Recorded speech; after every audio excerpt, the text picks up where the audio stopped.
My friends, our rights are under attack. And I don't quite know what to do about it, besides to raise awareness. And so I'm going to use this particular episode to talk about rights and the difference between rights and privileges. Because when your government tries to require a license for something, it's no longer a right. It is a privilege. Privileges can be taken away, and they can usually be taken away quite easily or arbitrarily, whereas rights cannot be taken away. They are inherent. There are three basic rights: life, liberty, and property. These are the three standard negative rights, and they're broken down in our Constitution into 9 rights. Got to figure out my camera angle here, which pretty much all encapsulate different scenarios or ways that they pertain to life, liberty, and property. For instance, the First Amendment gives you freedom of speech, freedom of the press, freedom of religion, freedom of expression, which they used to call speech. Okay, that's liberty. Second Amendment guarantees the right to keep and bear arms. That's life. And the 117th Congress has had a bill introduced into it that wants to render this right a privilege. See, a representative from Texas, Ms. Jackson Lee, has introduced legislation for universal licensure requirements and registration of all firearms. Now, I've got enough concerns about universal registration, especially since historically registration has led to confiscation. But the other problem with it is if it requires a license, it's a privilege, not a right. If they can take the license away, they can remove the right through no inherently criminal act of your own, just failure to comply. And we're not talking failure to comply with police. We're talking about forgetting to renew. Not having the insurance they prescribe, which doesn't follow any of the insurance laws in the world. We'll get into that. But more importantly, the entire thing is nonsensical. So, as you all know, I carry Greta. This is a Ruger, Sturm & Ruger SR 1911, chambered 45.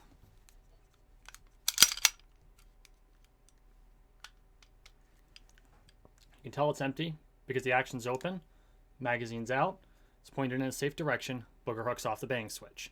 This is how you handle a firearm. This is my valued partner. I carry her almost all the time. Actually, I'll just... When I am not target practicing with her, she is safely holstered, or cleaning it. She is safely holstered. She fires this. This is the 45 caliber ACP round. This particular one's a hollow point, as you can see, mushrooming round. Basically designed for impact, not much penetration, but if it penetrates, it does a lot of damage.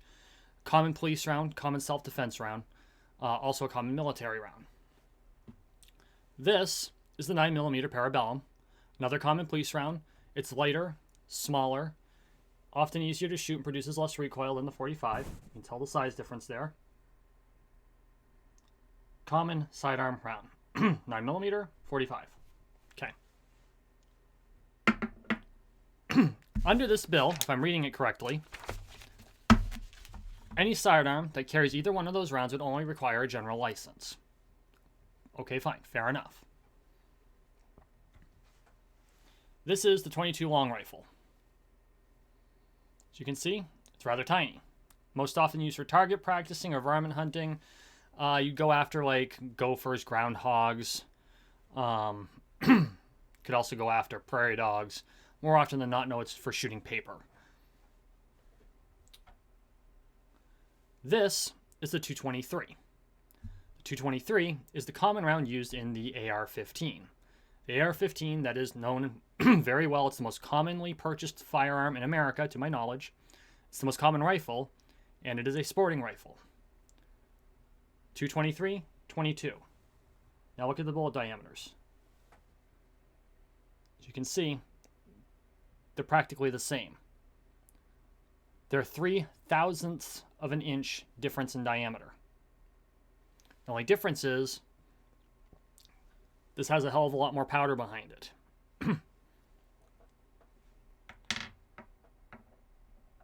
Compare it to this.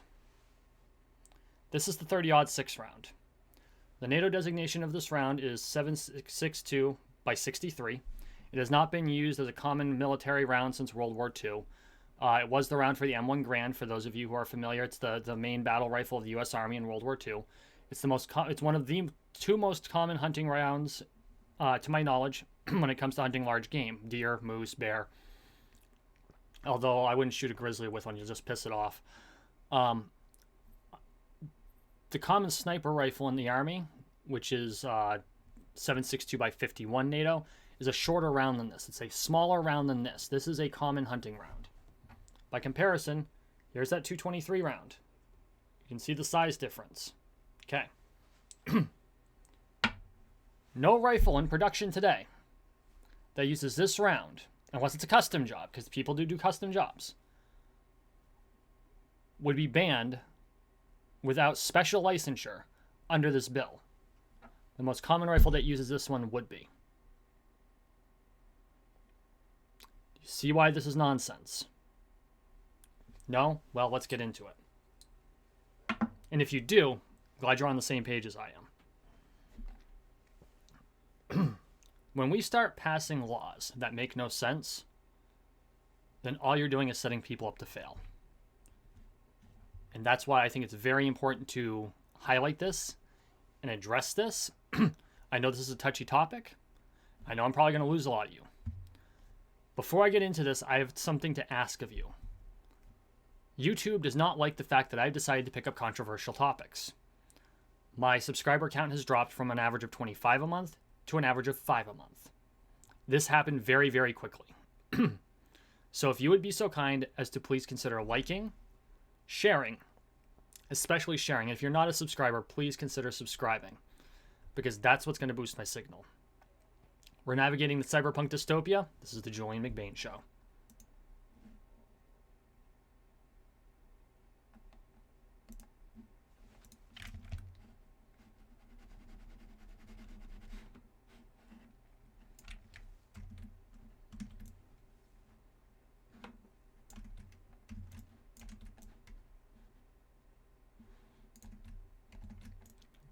Come on.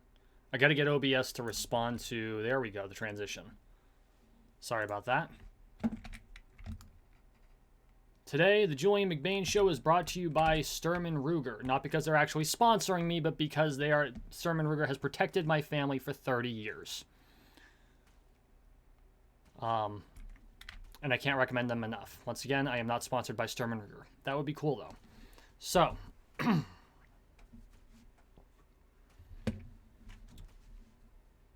This bill, H.R. 127, has been introduced to Congress. As of this week, so far as I know, it has not been put before committee. I don't think it's going to end up out of committee because it's frankly egregious. It asks for too much, and I honestly think it does that on purpose. See, there's a term. It's called the big ask.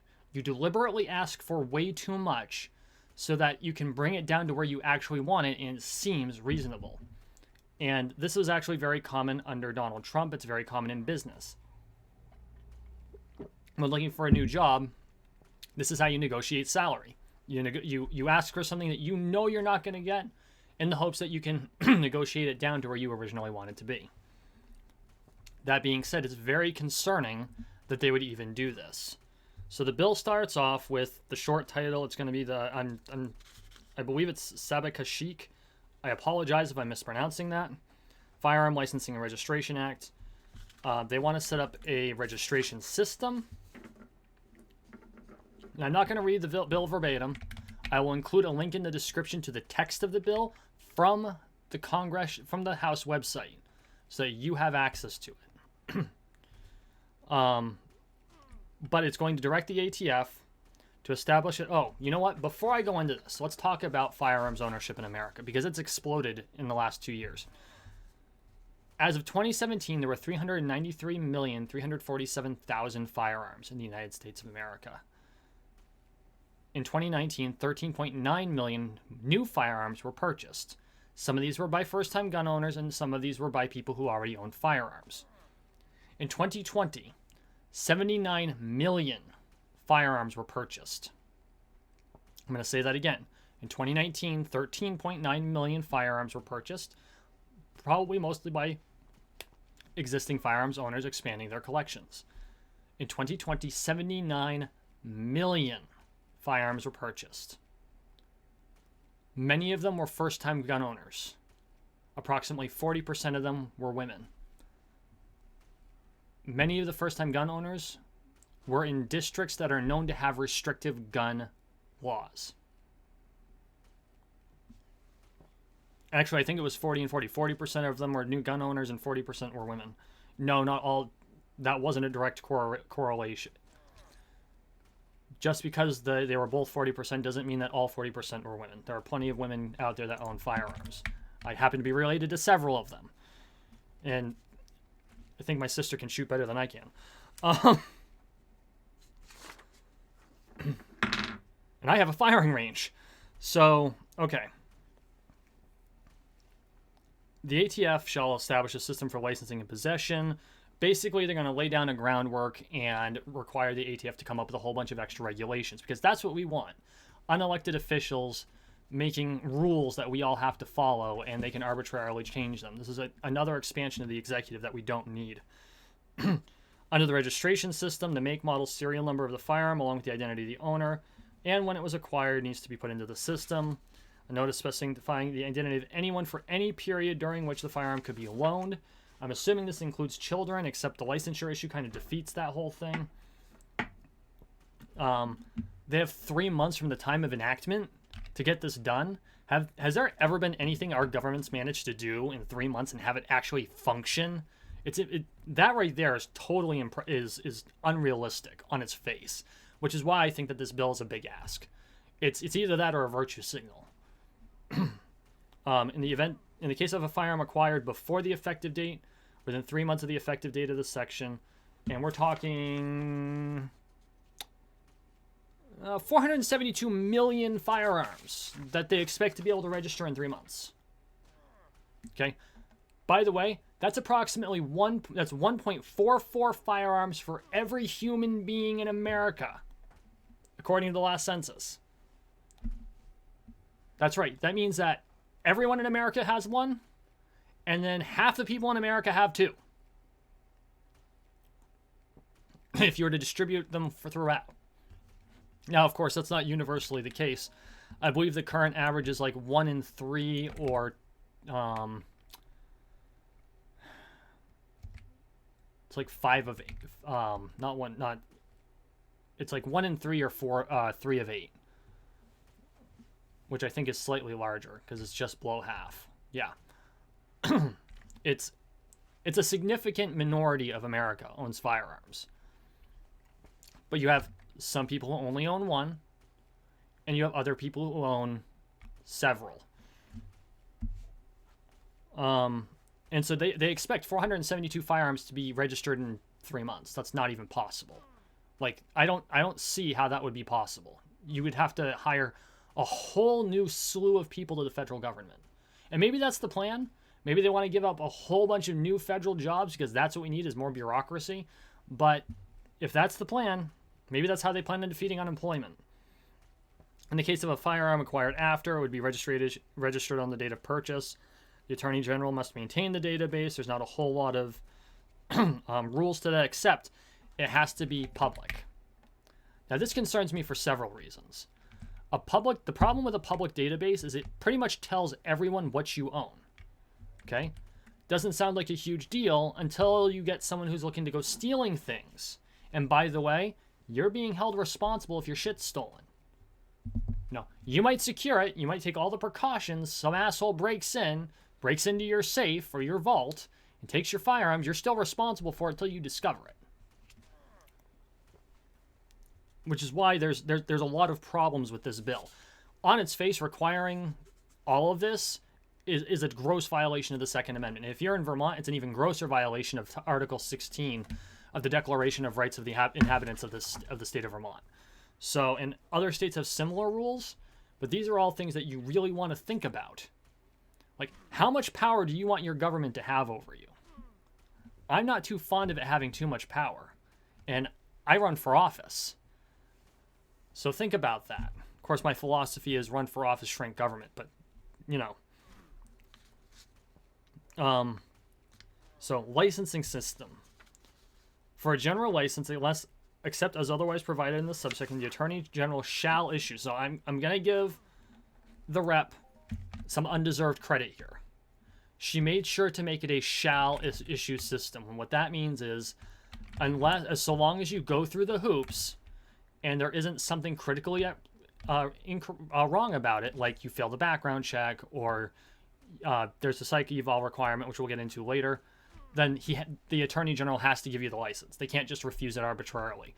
Unlike New York and California, where there may issue states and they can just arbitrarily refuse you your Second Amendment rights. The individual has to have attained 21 years of age, which that right there is a concern, because if you need a license to possess a firearm, you cannot get a license until you're 21. There goes youth shooting sports, there goes youth hunting, and you can't even teach your kids about the safe use of a firearm. My son has learned how to safely handle a firearm or be around firearms since he was 4. He knew if there was a firearm out, you stayed away. When he was old enough, under adult supervision only. You always treat the firearm as if it's loaded.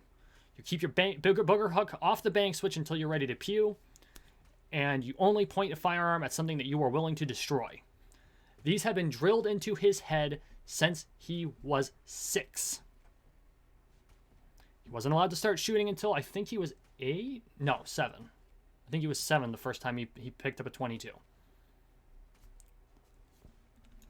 Under the watchful eye of both myself and his grandfather, 2 people who have been shooting all of our lives. Well, I was 13, long story, but essentially all of my life. No, I was younger than that. I got my first firearm at 13. 10? I think I passed hunter safety at 10. There you go. After applying for a license, you have to undergo a criminal background check. Okay, I can see that. Undergoes a psych eval. So, I get it. I do. I can understand why they put this in here. Why she decided to put this in here. Mental health is a major concern. Mental health is a major concern today. The problem is, psych eval is $134. Okay? $134. And this does not specify whether or not you have to get the psych eval every time you renew. And they haven't specified the cost of the license to begin with. So that's concerning because that effectuates it being a poor tax. It's going to strip the ability of people with limited means of being able to retain their firearms or to acquire new ones.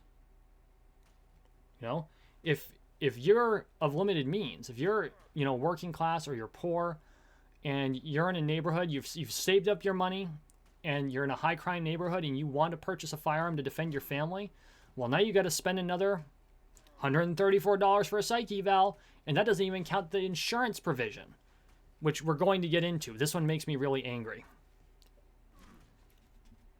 Successfully completes a training course certified by the Attorney General in the use, safety, and storage of firearms that includes at least 24 hours of training.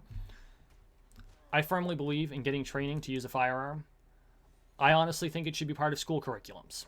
And I know that's going to piss off a lot of people. It is your right to use a firearm, just like you have freedom of speech, and this is why I think civics is important, just like you have the right to vote. I think learning how to, the method of voting in your state should be part of mandatory learning in school. Understanding what the Fourth Amendment, which is a provision against unwarranted search and seizure. The Fifth Amendment, how you have the right to remain silent. You don't have to incriminate yourself. These are all things we should be covering in school, and we don't. Similarly, if you have the right to own something that's incredibly dangerous, it should be part of your standard education. And I've been very consistent on this for a very long time. I honestly think it should be a graduation requirement. Then it goes into special provisions for display of an antique firearm, which There's a lot of redundancies. There's some per weapon issues on there. I kind of get where they're going with that. I think it's poorly written. But beyond the previous licensure requirement, it's just an extra hoop to go through. I've already stated how I feel about the requirement for licensure on a right. Now comes my least favorite part. No, I won't say that. This is my favorite part. This is my favorite part because it's so poorly thought out. See, in my 9 to 5, I deal with insurance. I deal with insurance all day long. I deal with contracts. I have to look at rating tables. This is what I do. The Attorney General shall issue to any person who has applied for a license pursuant to this subsection C, that's the previous one, and has paid the Attorney General the fee specified. A policy, in the next being a policy that insures the person against liability for losses and damages resulting from the use of any firearm by the person during a 1-year period that starts with the date of the policy issued. Okay, that fee is $800. There are 2 problems with this. Problem the first, liability, including liability regarding firearms, is covered by each and every homeowner's policy in existence, whether it's for a house or a renter's policy or a condo policy. There is no reason for them to have a provision to require additional federal insurance. It doesn't even lay out what the policy covers. It doesn't lay out what perils it covers. It doesn't lay out what's excluded. It makes no... It violates everything in insurance law. And I'm not an attorney. I'm just an insurance professional. It violates every provision in how insurance works because it just arbitrarily sets a premium with absolutely no consideration for actual risk factors, which is a direct violation of how insurance is supposed to work in the law of indemnity. Doesn't set what the limitations of insurance are, again, a violation of the law of indemnity, because there's always a face value on the policy. You have to know what the limit of that's going to be. Or it has to specify a deductible and say actual cash value on it. There's always a limit. This violates all of that. It doesn't even direct the Attorney General to come up with the insurance contract. So you know what that means? This isn't an insurance policy, it's a tax. And $800 a year is a lot of money if you don't have a lot of money.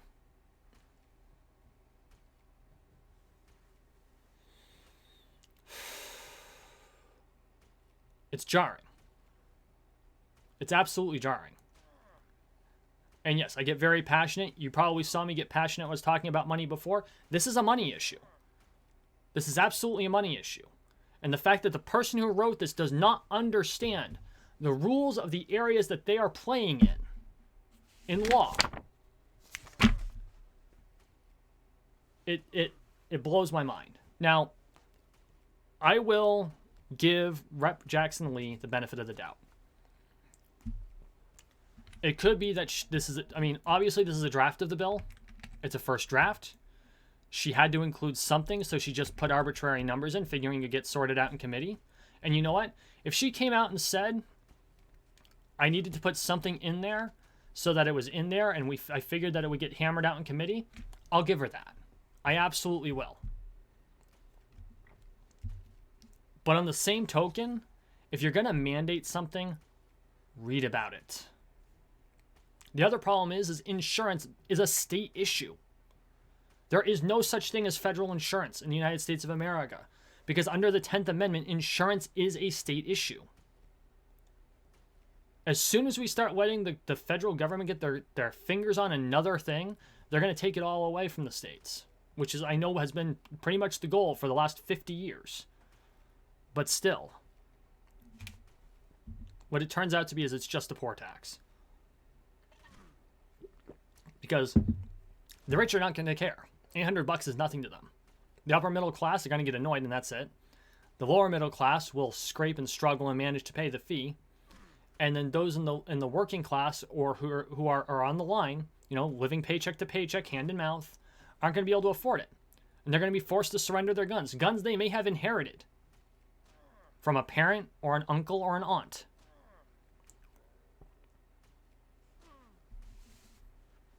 Military style weapons defined.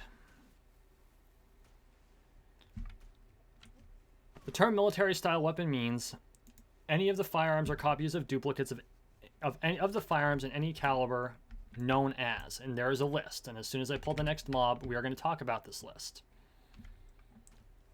And then we're going to talk about the difference between an assault weapon and a military style. Now, I will give her this. She did not call them assault style weapons. Rep. Jackson Lee, you have my respect. You did not incorrectly label them assault weapons, which has been a real problem when dealing with gun control and limitations on the Second Amendment. So, obviously, you did some research on that. I think military style is as arbitrary, but with the number of people who like to dress in tactical garbage, I'll let it go. Any of the firearms are copies or duplicates of the firearms in any caliber known as the Norinko, the Mitchell, and the Polytechnologies Avatnomat Kalashnikovs. So a Kalashnikov is any weapon that's created by or was based on Kalashnikov's designs, the most commonly known which is the AK-47. The Action Arms Israeli Military Industries Uzi and Galil. I'm pretty sure everyone knows what an Uzi is. I'd have to look up a Galil. I'm not familiar with that one. The Beretta AR-70 or SC-70. The Colt AR-15, which I will reiterate is the most common sporting rifle in America. The Fabrique Nationale, FN FAL, FN LAR, and FNC. The SWD M10, M11, M11/9, and M12. The Steyr AUG. The Intratec Tech 9, Tech DC9, and Tech 22. And then it gets into more less specific firearms. Revolving cylinder shotguns such as or similar to the Street Sweeper and Striker 12. A semi-automatic rifle that has an ability to accept a detachable magazine, which is most of them. And it has at least two of a folding or telescoping stock, which you can swap stocks. So that one really can include a lot of weapons that may have wooden furniture currently, but are easily switched around. A pistol grip that protrudes conspicuously beneath the action of the weapon. A bayonet mount, a flash suppressor, or a threaded barrel designed to accommodate a flash suppressor, or a grenade launcher. I do want to touch on grenade launchers. I kind of see where she's going with this, but any weapon with a tack rail can accept a grenade launcher. Grenade launchers are not something you can find in America, with one small exception. And the exception does not have any standard rounds that you would consider to be offense grenades. So in the military, you have the M203 grenade launcher. This is attached to the bottom of an M16 with a tack rail or an M4. It fires a 40 millimeter grenade, and you can get different rounds. They can be smoke rounds or frag rounds. I believe there's a flash round for it. They've got flares, all of that nature. They created a civilian use one that's 37 millimeters, specifically too small to accommodate military rounds. And they only make 3 types of rounds for it. They make flares, they make smoke rounds if you can find them, and they make a special shotgun shell round where you load it with BBs, you load it in, you hit the button, and it shoots. And to my knowledge, the BB round ones are actually designed only for airsoft guns, so I don't even think that's genuine for like an actual firearm use, although it wouldn't be hard to load it with ball bearings.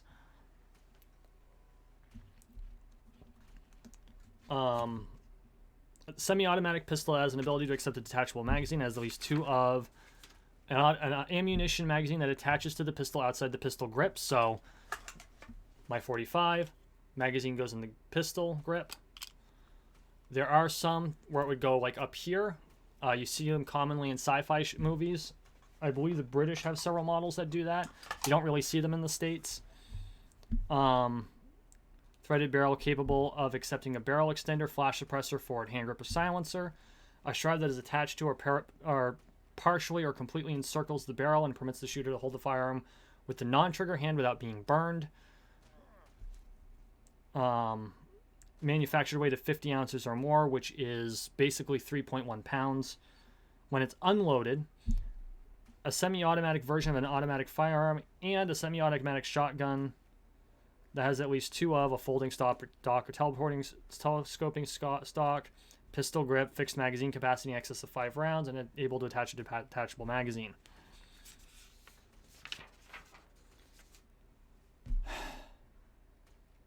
Which makes it really hard to comply when you have to mire yourself through that whole list. It really does. They shall issue a license. Once again, credit where it's due. She says shall issue. Not much credit, but I'll give her credit where it's due. Is the holder of a license, of a general license already. After applying for this license, you have to be certified by the Attorney General in the use, safety, and storage of that weapon, which includes at least 24 hours of training, including live fire training. Once again, I've told you how I feel about firearms training. I don't like that it would be mandatory outside of maybe a standard school setting. I would be in support of it being required for graduation, not for ownership. Another psych eval. I don't know if this is in addition to the general licensure one, or if this this one looks like it's supposed to be deeper than the standard psych eval, because it must be given by a psychologist. The previous one, maybe it would be allowed to be given by a technician. I don't know how that would work.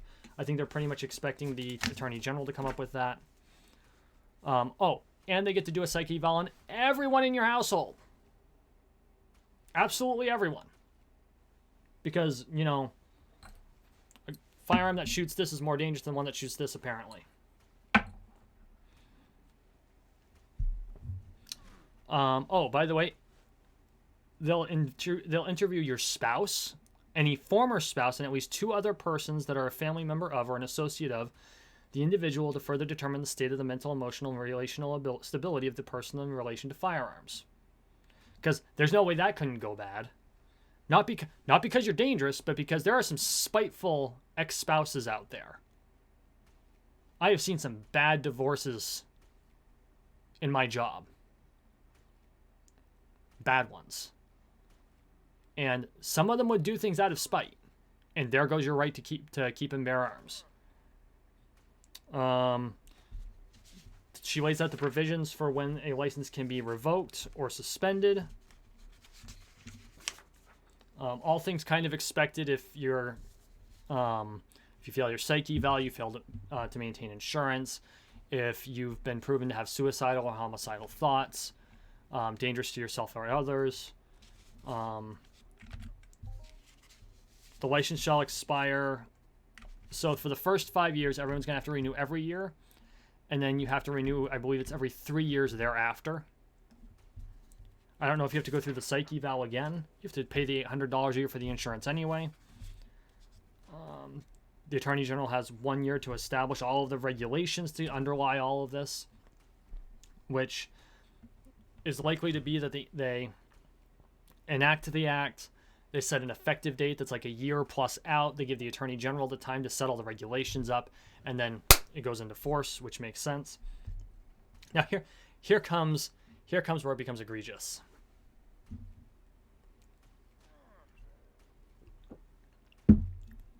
It'll be unlawful for a person to possess a firearm or ammunition unless they're carrying a valid license. It's registered to them. Or to another person under the lending provision.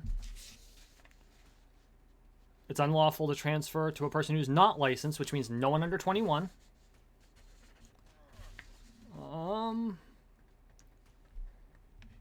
Can't sell unless you notify, or gift unless it's notified to the Attorney General. Can't loan without notifying the Attorney General. Can't transfer a firearm to anyone under the age of 18, which I don't know if they mean permanent transfer, or if I hand my son a firearm to go shoot that target down there, is that a transfer of firearm? They don't specify, and states look at it differently. So let's talk about this. If you have a firearm and you don't have a license, the fine is $75,000 to $150,000 for exercising a right. I'm sorry, it's a privilege now. Or 15 to 25 years in prison. Imagine if that was applied to freedom of speech or religion.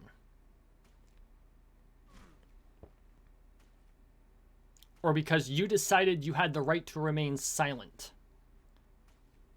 Or if you told a police officer to get a warrant, which you have the right to do. Am I going to have a license now To tell a cop to get a warrant? Or face 25 years in jail? If I hand my son that firearm, by the way, it's $50,000 to $75,000 fine or 10 to 15 years in jail. And it goes over various provisions and fines, the smallest of which I think is for having a magazine with more than 10 rounds, where it's $10,000 or a year, 3 years in prison for possession. So I'm subject to $150,000 worth of fines just the way I'm living right now.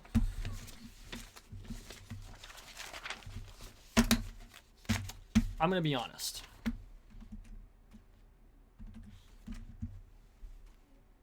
There's a lot here. And I think it has been kept deliberately vague.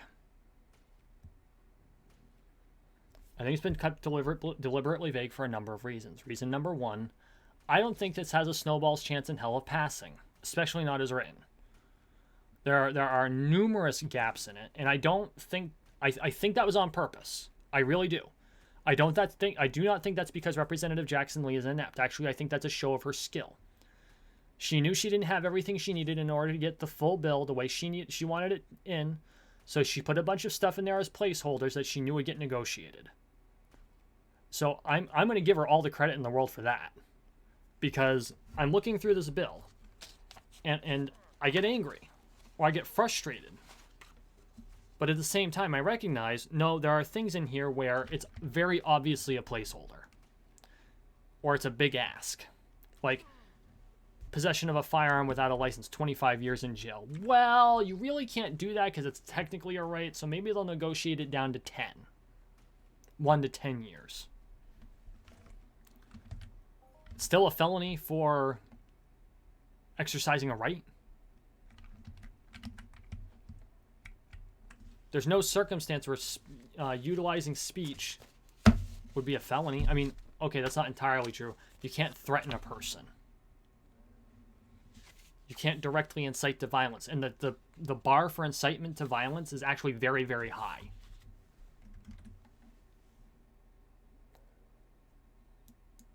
But it's not... There is no comparison in law anywhere that matches it to this bill.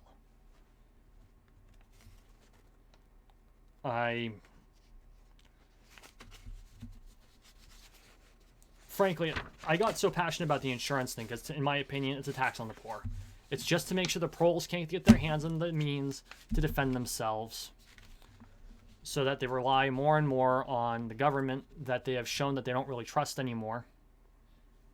If last year was any indication of that. I think it was written by someone with... You know, I don't know if she knows firearms or not.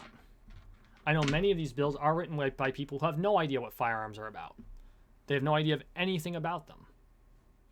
Now, considering the wording she put in this, I'm going to think she has some expertise. And she may not like the firearms, but she definitely did some research. So, credit where credit's due. But Representative, and this is a direct statement to Representative Jackson Lee, and a direct statement to Representative Welch, who represents my state.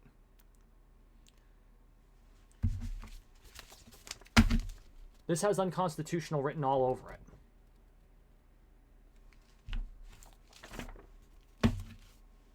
And frankly, I'm insulted that you would move to take away people's rights like this. This is why I decided to be a torch in the darkness. To make sure our rights are not stripped from us arbitrarily. And they use platitudes and things like that. The number of guns that went out the doors of gun shops last year showed the Second Amendment debate was over for a generation. And now they're trying to sew that gap back up.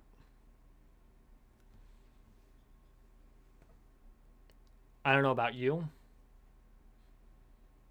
but this concerns me. Because once they take the firearms, speech comes next. It's been like that historically.